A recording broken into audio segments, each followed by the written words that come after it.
আজ আমি যাচ্ছি সুন্দরবনের পথে। আজকের জার্নিটা একটু আলাদা রকম, কারণ আমি যাচ্ছি কোনো ট্রাভেল এজেন্সি ছাড়াই। অনেকেই বলেছে আমাকে সুন্দরবন ট্রাভেল এজেন্সি ছাড়া আসা সহজ নয়, তবে আমি চাইছিলাম একদম নিজের মতো করে এখানে আসতে। এতে খরচ অনেকটাই কম হবে আর অ্যাডভেঞ্চারটা হবে সঙ্গে। তাই প্রথমে সকাল 5:42 ক্যানিং লোকাল ধরে পৌঁছে গেলাম ক্যানিংয়ে। এরপর ক্যানিং থেকে ম্যাজিক গাড়ি ধরে গদখালি পর্যন্ত, তারপর গদখালি থেকে লঞ্চে চড়ে গোসাবা, আর গোসাবা থেকে টোটো করে পাখিরালয়। ট্রাভেল এজেন্সির সঙ্গে আসলেও আমাকে সেম এভাবেই আসতে হতো। ওরা ক্যানিং থেকে নিজেদের গাড়ি করে গদখালি পর্যন্ত নিয়ে আসে, তারপর বোটে করে গোসাবা নিয়ে যায় এবং সেখান থেকে টোটো করে অথবা অন্য কোনো গাড়ি করে পাখিরালয়।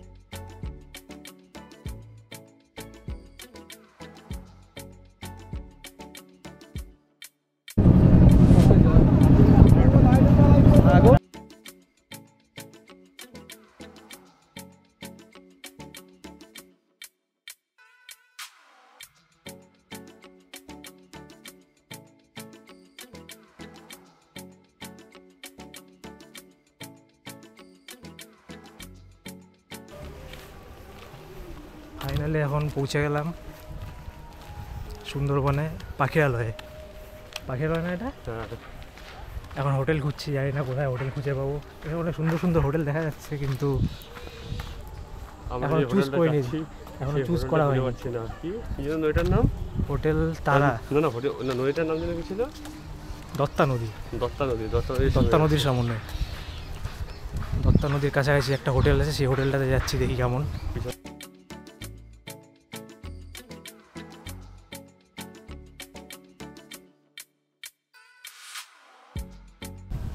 যাই এখন এই হোটেলটা দেখি, এটাতে কী অবস্থা, সিচুয়েশন কী আছে। রুম আছে দাদা? কোনটা, উপরে? নিচে? উপরে নেই? নিচে সব জায়গায়।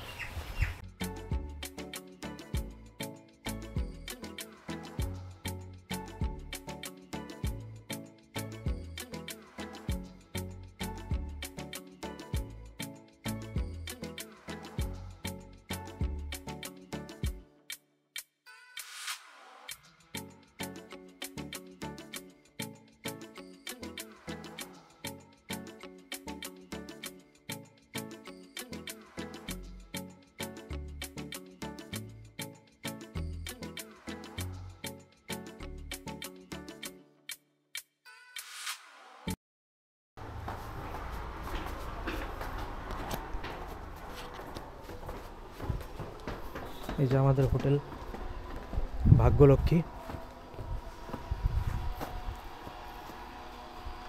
হোটেলটা সুন্দর, খুব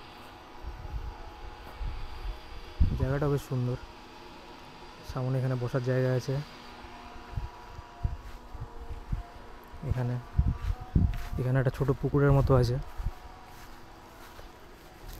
এখানে হয়তো মাছ টাছ আছে, মাছ চাষ করে হয়তো এখানে ওরা।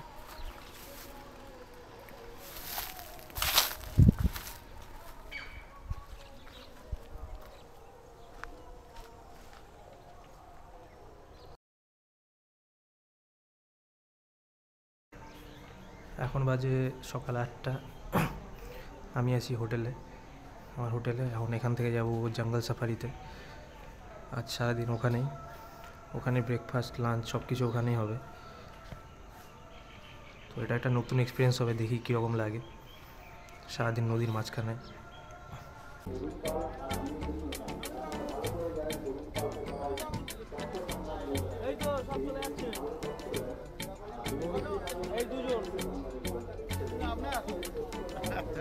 Thank you. ঠিক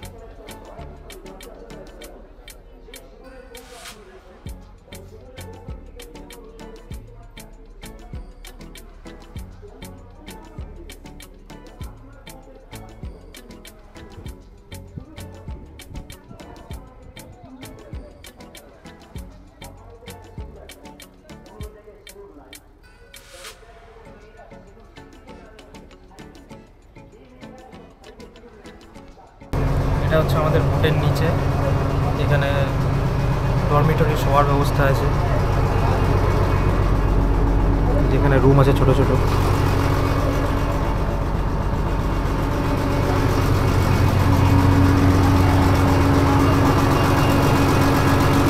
এখানে তোমরা এখানেই থাকো নাকি?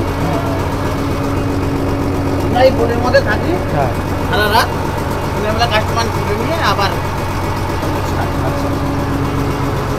টুরিস্টরাও থাকতে পারে না? হ্যাঁ হ্যাঁ আরে টুরিস্টরাও পারে থাকতে? হ্যাঁ, থাকতে পারে। দুটো রুম আছে না, পারমিশন দেয় না নাকি? না, পারমিশন দেয় না এখন, মানে থাকা যায় সাইডে সাইডে থাকবে, অন্যান্য সাইডে।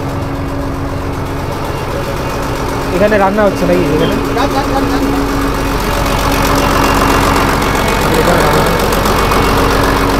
জলের বোতল নিয়ে যাবেন না, মানে জলের বোতল যেটা ওয়ান টাইম ইউজ করা হয়, যে জলের বোতলগুলো নিয়ে যাবেন না, কেননা নিয়ে গেলে 1200 টাকা করে ফাইন হয়।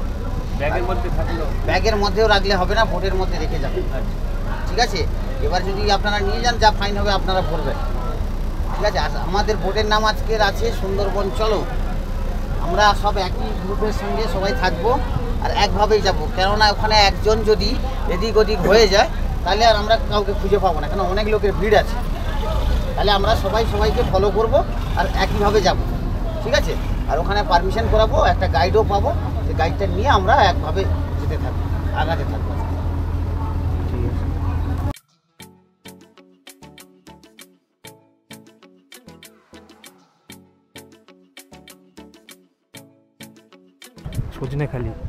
Sajnekhali Sundarban tiger reserve.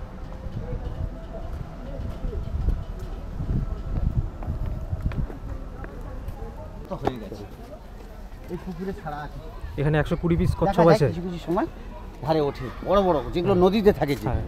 একটা 30 কেজি 40 কেজি করে যে ওজন, হ্যাঁ সেই কচ্ছপ। ওই দেখুন মুখ তুলেছে, ওই যে হ্যাঁ, ওই কালো মতো যে মুখ তুলেছে, হ্যাঁ হ্যাঁ, কালোগুলো হচ্ছে মহিলা আর ছেলেগুলোর মুখগুলো সাদা। আচ্ছা আচ্ছা। ওই যে টোটাল কত পিস আছে? 120 পিস। 120 পিস আছে। ওই যে দেখুন সাদা মতো একটা তুলেছে, হুম, হুম। ওই দেখুন পাশে পাশে তুলেছে সব। হুম হুম হুম।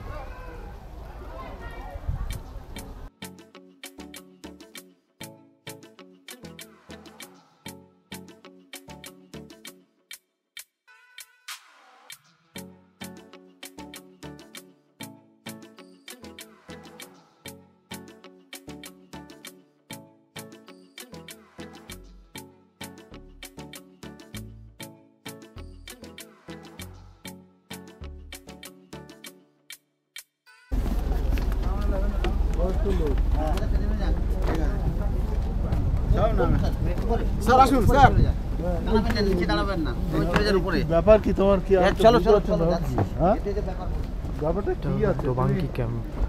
একবার ছেড়ে আমি এখন আছি সুন্দরবনের ডোবাকি ক্যাম্পে। এই ক্যাম্পের মূল আকর্ষণ হলো ক্যানোপি ওয়াক। এটি প্রায় 850 মিটার দীর্ঘ এবং এখান থেকে সুন্দরবনের অপরূপ সৌন্দর্য উপভোগ করা যায়। এই জায়গায় হরিণ সহ বিভিন্ন বন্যপ্রাণীও দেখা যায়, আর ভাগ্য ভালো থাকলে বাঘের দেখা পাওয়া যেতে পারে, যদিও তো খুবই বিরল। তুমি যদি সুন্দরবনে আসো তাহলে অবশ্যই ডোবাকি ক্যাম্প মিস করবে না, এখানে কিন্তু আসতেই হবে। শুয়ে আছে এখানেই।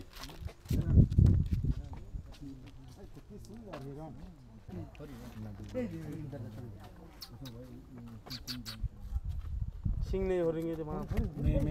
এটা মেয়ে আছে।